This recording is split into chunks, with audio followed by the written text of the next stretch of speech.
भक्ति अनंत है, जैसे हरि अनंत हैं।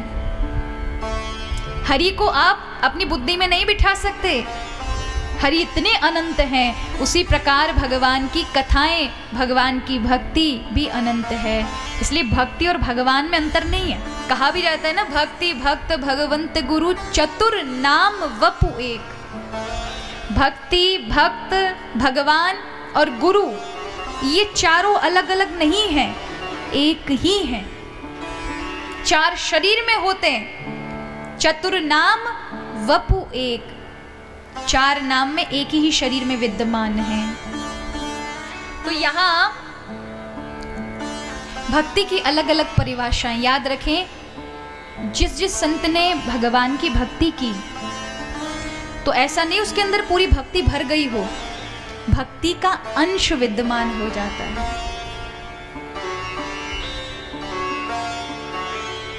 अब जैसे कोई हो नेत्र बंद करके जाए, उसने कभी ऊंट ना देखा हो,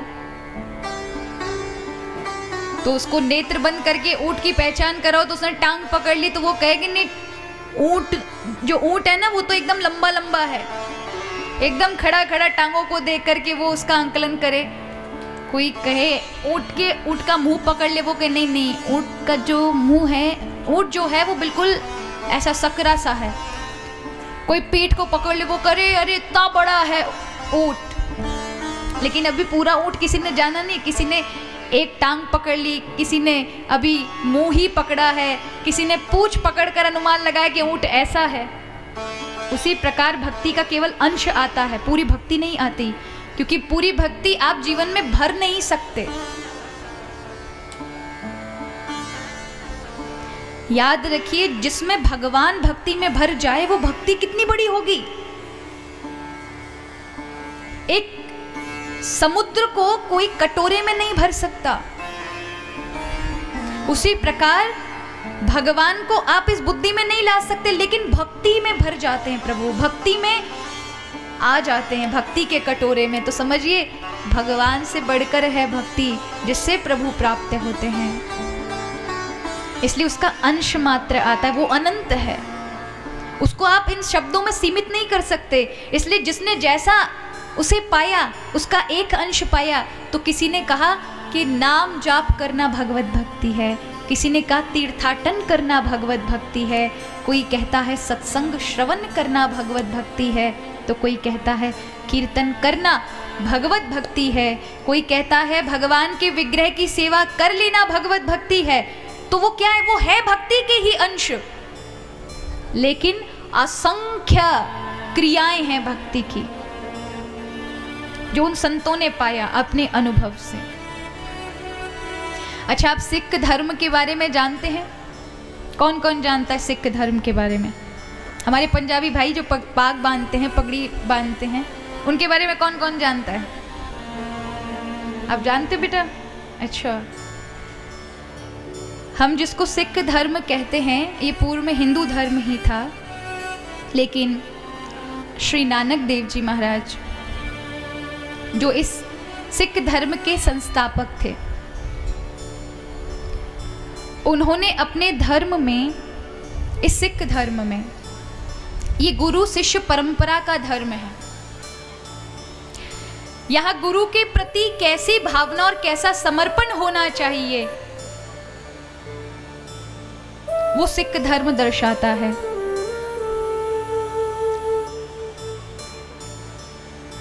कहा जाता है 11वें गुरु हुए श्री गुरु गोविंद देव जी महाराज। तो उनसे पहले इनके यहाँ परंपरा थी, गुरु परंपरा, एक के बाद एक, फिर उसकी गादी पर कोई दूसरा उत्तराधिकारी, फिर उनकी गादी पर कोई दूसरा उत्तराधिकारी बैठता था। लेकिन जब 10वें गुरु हुए श्री गुरु गोविंद देव जी महाराज, तो उन्होंने मना कर दिया, अब गुरु परंपरा आगे चल नहीं पाएगी, लोग खंडित करेंगे। इसलिए उन्होंने जो वाणी लिखी थी, मतलब संतों की वाणी है गुरु ग्रंथ साहिब में, उनके गुरुओं की वाणी है, वाणी मतलब शब्द, ज्ञानमयी शब्द बोले गए। वहाँ हमारे कई हिंदू संतों की भी वाणी है, जैसे नामदेव जी महाराज की 61 वाणियाँ हैं गुरु ग्रंथ साहिब में। धन्ना जाट की वाणी है, कबीरदास जी की वाणी है, संत रैदास की वाणी है, यानी अनन्य भक्तों की वाणी गुरु ग्रंथ साहिब में संकलित है। यानी भक्तों की वाणी जो भगवान से जोड़ने वाली हो, उसे कहते हैं शब्द। क्या कहते हैं? शब्द। शब्द सुनना चाहिए, भगवान का गुणगान। वहां नाम की भक्ति है कि भगवान का गुणगान गाएं। वो संन्यास धर्म पर ज्यादा विशेष नहीं बोलते हैं। सिख धर्म में घर द्वार छोड़कर भगवत प्राप्ति का मार्ग नहीं सुझाया। उन्होंने कहा है कि घर में रहकर भगवत भक्ति की जा सकती है। अपने कार्यों को अच्छा करें और भगवत नाम लें, एक ईश्वर का नाम लें और सब अपने आप सही हो जाएगा। क्योंकि परमात्मा सबको छोड़कर नहीं, वो इस जगत में ही है और सब कार्य व्यवहार पूर्ण करके ही प्राप्त होगा, ऐसा सिख धर्म आदि बताते हैं। तो उनमें बड़ी प्यारी सी एक शब्द वाणी है श्री नामदेव जी महाराज। ये नामदेव जी वही हैं महाराष्ट्र वाले भक्त। जानते हैं आप सभी नामदेव जी महाराज के बारे में, जो विट्ठल विट्ठल किया करते थे पंडरीनाथ में जाकर के। वही नामदेव जी महाराज जिनके लिए भगवान ने अपना मंदिर ही घुमा लिया। एक बार नामदेव जी कीर्तन कर रहे थे, कीर्तन करते करते अचानक से उनको दिखा कि मंदिर में कीर्तन हो रहा है, तो चल दिए। अब चप्पल नहीं खरीदी थी कुछ दिन पहले ही मेले से, और पैसा इतना घर में नहीं था, तो सोचा अगर चप्पल यहाँ छोड़ूंगा तो भगवान के कीर्तन में मन नहीं लगेगा। तो चप्पल अपने एक जो कपड़ा था, भाई लोग कंधे पर रखते हैं, उसे जो भी बोलते हो मुझे याद नहीं आ रहा, उसी से अपनी चप्पल बांधी और पेट पे बांध ली। उन्होंने कहा चप्पल भी यहाँ और भगवान का कीर्तन भी यहाँ, तो मन नहीं लगेगा कि चोरी होने वाली है। अब वहाँ कीर्तन में भक्तों के बीच में आकर विट्ठला विट्ठला पांडुरंग विट्ठला विट्ठल हरि गान करने लगे। अब कुछ भक्त तो खोए हुए थे, ध्यान नहीं, लेकिन कुछों ने देखा जो हारमोनियम आदि बजा रहे थे, अरे चप्पल पहनकर, कमर पर चप्पल बांध करके ये यहाँ पर भजन कर रहा है, निकालो इसको। सबने कहा अरे मूर्ख है क्या, भगवान का भक्त, ये चप्पल अंदर लेकर आ गया, बाहर जाओ। विट्ठल, आज वो विट्ठल के कीर्तन में इतने मग्न, लोगों ने उठा करके उनको पकड़ा और बाहर मंदिर के फेंक दिया। वो फिर उठकर आए, फिर विट्ठल विट्ठल विट्ठल, इस बार तो लोगों ने उठा के सीढ़ियों से नीचे फेंक दिया। अब उनको होश आया कि मेरी चप्पलों की वजह से लोगों ने मुझे बाहर कर दिया।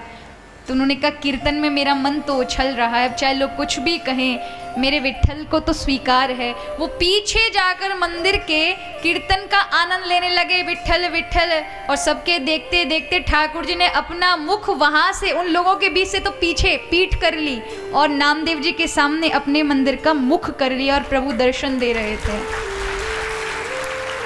तो चंद्रभागा नदी के किनारे आज भी वो मंदिर मौजूद है। तो कहा जाता है कि भगवान भक्त के वशीभूत होकर क्या नहीं करते। तो वही श्री गुरु ग्रंथ साहब में ये नामदेव जी के 61 यानी 61 वाणी है, बड़ी सुंदर है। हम सभी, क्योंकि हम सभी उसको सुने और कहते हैं हमें सिर ढककर श्रवण करनी चाहिए। बड़ी सुंदर वाणी है, अवश्य उसे श्रवण करें और क्या आनंद देने वाली है। जब जब मैं सुनती हूँ मुझे बड़ा आनंद की प्राप्ति होती है, क्योंकि भक्तों के ही वाणी, भक्तों के ही शब्दों की चोट वहाँ बताई जाती है, जगाया जाता है। 10वें गुरु हुए थे गुरु गोविंद देव जी महाराज। उन्होंने फिर आगे के उत्तराधिकारी नहीं बनाए, उन्होंने गुरु ग्रंथ साहिब को ही गुरु परंपरा में उनको एक गुरु बनाया और कहा कि हर गुरुद्वारे में गुरु ग्रंथ साहिब रखी जाएगी। क्या रखा जाएगा? और इन्हीं को ही सब कुछ मानो, इसके बाद गुरु परंपरा नहीं होगी। तो इसलिए हमारे मंदिरों में होता है भगवान को उठाने पर मंगलाचरण। क्या होता है? भगवान को जब उठाते हैं हमारे यहाँ, तो सुबह सुबह जगाएंगे तो उसको कहते हैं मंगला आरती। क्या कहते हैं? मंगला आरती हो गई है। लेकिन उनके यहाँ क्या होता है, जब गुरुद्वारा खोला जाता है तो वहाँ भी साफ सफाई की जाती है। और उसके बाद जब गुरु ग्रंथ साहिब को खोला जाता है, यानी उसको खोल करके पढ़ा जाता है, तब कहा जाता है प्रकाश हो रहा है। क्या कहा जाता है? इतने बजे से इतने बजे तक गुरुद्वारे में प्रकाश होगा। तो वहाँ सेवा की बड़ी विशेषता है। तो आए उन्हीं में से बड़ा प्यारे हमारे संत नामदेव जी की वाणी है जो हम सभी सुनेंगे।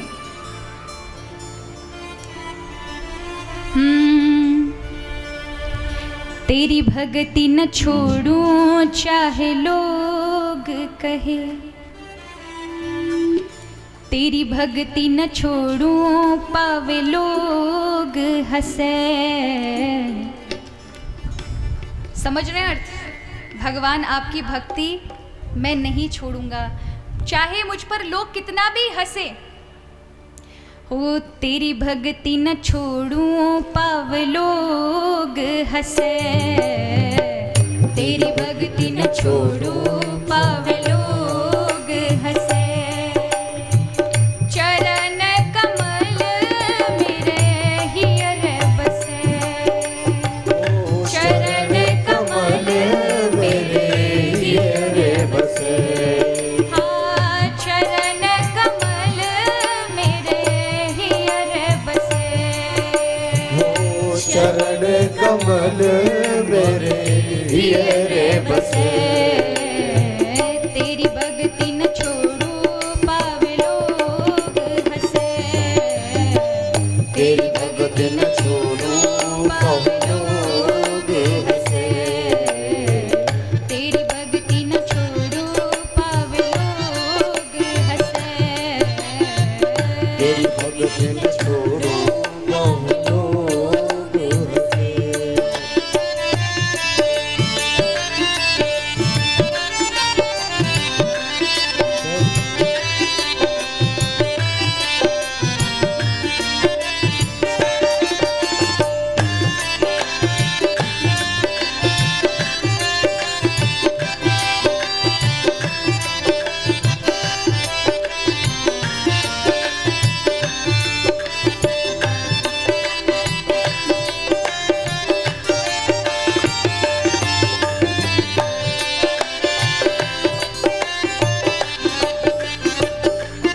साहिब संकट वे सेवक भजे,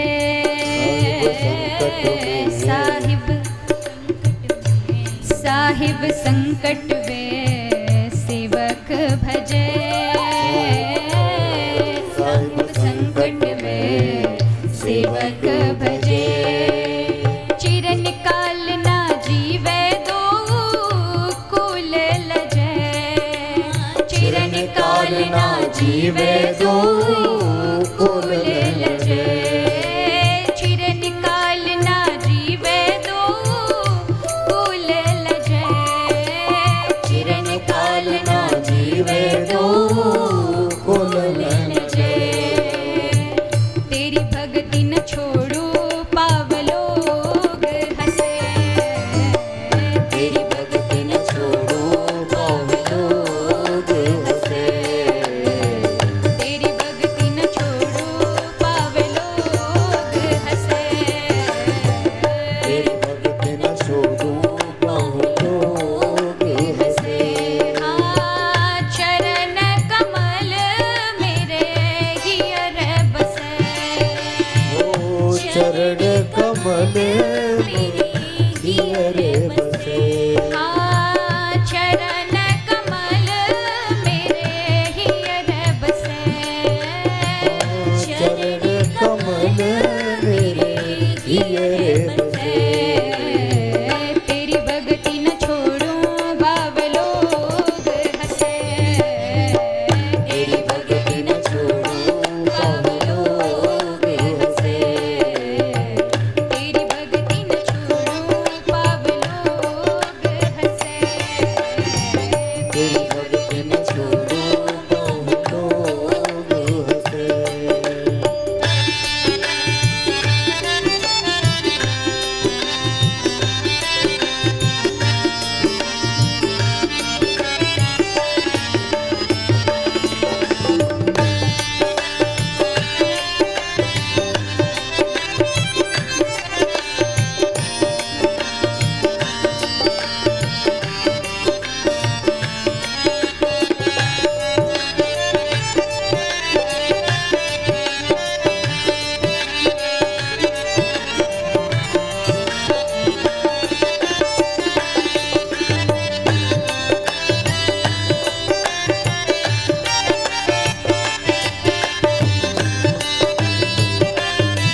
गोदावरी संसार के कामा।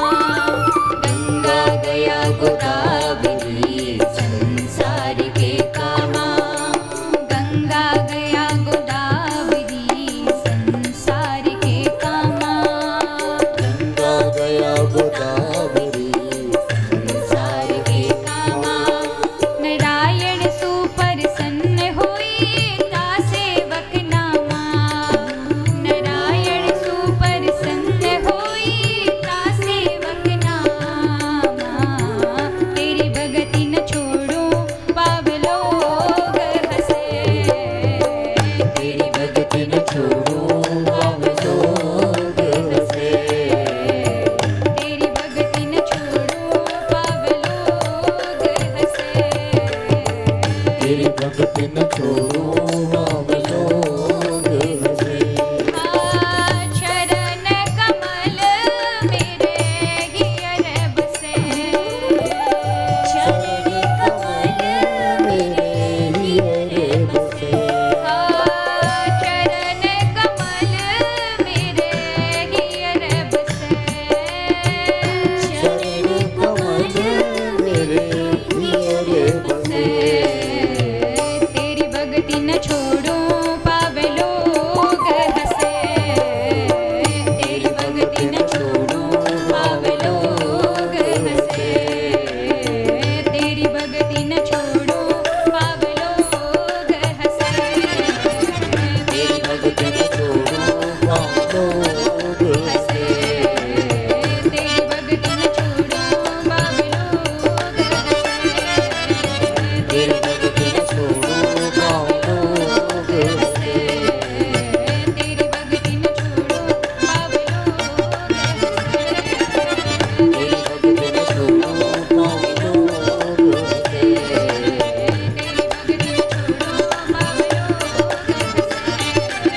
तेरी भगति न छोड़ो पाव लोग हंसे। तेरी भगति न छोड़ो हम लोग हंसे। हम लोग हंसे। हम लोग हंसे। चरण कमल मेरे हियर बसे। चरण कमल मेरे हियर बसे। तेरी भगति न छोड़ो भाव लोग हंसे। तेरी भगति न छोड़ो भव लोग हंसे।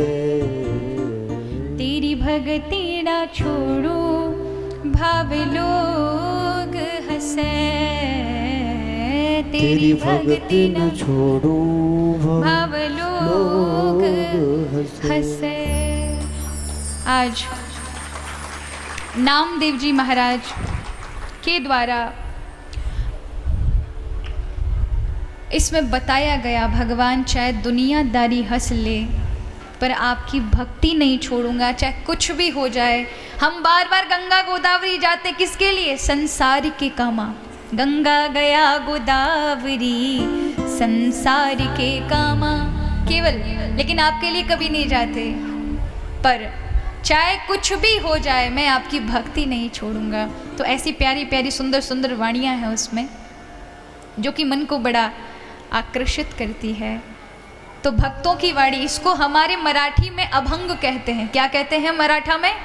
महाराष्ट्रिया में। हमारे यहाँ जो मीराबाई को के चौपाई आदियों को कवित्त कहा जाता है, सवैया कहा जाता है, लेकिन वहीं महाराष्ट्र में इन सबको कहा जाता है अभंग। भक्तों ने जो चीज़ें लिख दी हैं वाणी, उनको वहाँ कहा जाता है अभंग। तो कहते हैं इन भक्तों की वाणी में बड़ा तेज होता है कि भगवान से सीधा तार जोड़ देता है, क्योंकि उनकी प्राण शक्ति इस वाणी में लगी हुई है। उनकी मुख की वाणी है, जब हम गाते हैं तो भगवान के निकटतम पहुंच जाते हैं। तो भक्ति का अर्थ क्या है? भक्ति का अर्थ है जिसको आप समझ नहीं सकते, लेकिन संतों ने जो आपको बताया है वो भक्ति का ही, ये समझिए जैसे बूंद बूंद में गागर भर जाती है, उसी प्रकार आपको नाम जप, भगवत सेवा, संतों की सेवा, साथ ही साथ सत्संग आदि लेना। जब आप जितना भक्ति में डूबोगे उतना ही भक्ति के अंश प्राप्त कर लोगे। तब आपको उस भक्ति में जितनी गहराई में जब आप जाएंगे तो क्या होगा, फिर आपको अनुभूति होगी, आनंद की प्राप्ति होगी। किसी ने कहा अगर हम भगवत भक्ति में बढ़ गए तो हमें कितना आनंद मिलेगा। देखें, याद रखें, भगवत भक्ति में आप जितना आगे बढ़ेंगे ना, उतना ही आपको आनंद की प्राप्ति होगी। अब वो आपकी पात्रता है कि आप कितना प्राप्त करो। किसी के पास एक कटोरा जल भरने की ही पात्रता है, किसी के पास भगोना है, किसी के पास पूरी 1000 लीटर की टंकी है। लेकिन ये नहीं है कि पानी भर नहीं सकते, कि पानी खत्म हो जाएगा। आप चाहे कितने पात्र भर ले, पानी खत्म नहीं होने वाला। उसी प्रकार भक्ति के लिए आप चाहे पूरा जीवन भी लगा दे तो भी अपने जीवन में उस भक्ति को भर नहीं सकते, बल्कि आप जितनी आपकी पात्रता है उतना ही भगवान की भक्ति आपको आनंद प्रदान करती है। ऐसा नहीं कि एक जगह आकर एक समय ऐसा होगा बहुत बड़ी भक्ति कर लेंगे तो आनंद खत्म हो जाएगा। नहीं, आनंद खत्म नहीं हो सकता, बल्कि भगवान का तो आनंद, आपकी भक्ति जैसे जैसे बढ़ती, जितनी भक्ति उतना आनंद। अब किसी के पास 4 आने की भक्ति तो 4 आने महाराज आपको आनंद मिलेगा, किसी के पास 8 आने 1 रुपये वाली भक्ति है, यानी उससे ज़्यादा भक्ति है तो ज़्यादा आनंद। अब आपके पास पात्रता कितनी है भगवान से प्रेम करने की, उतना आनंद। और ये बाहर कोई नहीं, आपका मन, आपका शरीर ही बताता है, इसका प्रमाण देता है कि आप आनंद में हैं। कभी कभी क्या होता है, मुझे भी लगता है, ऐसा नहीं है, अगर मैं कथा कह रही हूँ और मुझे अगर आत्मीय संतुष्टि नहीं मिली कथा के बाद, 4 घंटे सुनने के बाद, उस दिन मुझे आनंद नहीं रहेगा। ये मेरा सत्य का अनुभव है। लेकिन जिस दिन अगर तल्लीनता के साथ भाव जुड़े होंगे तो मैं 4 घंटे या 5 घंटे कथा भी करूँ तो मैं संतुष्ट होकर उठती हूँ कि आज प्रभु ने वाकई मेरी इस कथा का रसपान किया होगा, क्योंकि आपका मन ही आपको संतुष्टि प्रदान कर देता है। आप जब भगवत भजन में बैठते हैं तो जब आप प्रभु से तल्लीनता से जुड़े होते हैं तो आपका मन ही आपको संतुष्ट कर देता है। हाँ, आज आपने बहुत अच्छी पूजा की है, लेकिन आप कई बार बैठ जाते हैं घंटों, लेकिन वो संतुष्टि नहीं मिलती।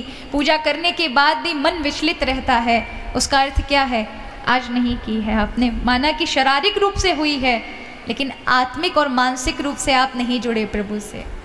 तो आपको आत्मिक संतुष्टि, भले ही आपने वो क्रिया पूरी की है, वही पूजा जो आप नित्य प्रति करते हैं वो की है, लेकिन आत्मिक संतुष्टि यानी आपका मन, आपकी ये भीतर का आनंद ही आपको बता देता है कि आज आप कितने संतुष्ट हैं। तो ऐसे समझें कि भक्ति में क्या विशेष है, भक्ति में नाम विशेष है, कथा विशेष है। कथाओं को सुनकर के और उनका चिंतन, ऐसे समझें गैया मैया होती हैं, क्या करती हैं, जब घास चरती हैं, चरने के बाद यहाँ इकट्ठा कर लेती हैं, फिर एकांत में बैठकर जुगाली करती हैं। क्या करेंगी, उसको चबाएंगी, उसका रस लेंगी। इसी प्रकार सत्संग श्रवण करें, संतों की वाणी सुने और फिर एकांत में बैठकर जो सुनी वाणी थी अब उनकी जुगाली का रस लें, यानी उनको श्रवण करें, उनका आनंद लें कि हाँ ऐसा हमने सुना था प्रभु के विषय में, ऐसा सुना था। तो उसके आनंद से क्या होगा, भक्ति में वृद्धि होगी। ऐसे भक्ति बढ़ती है।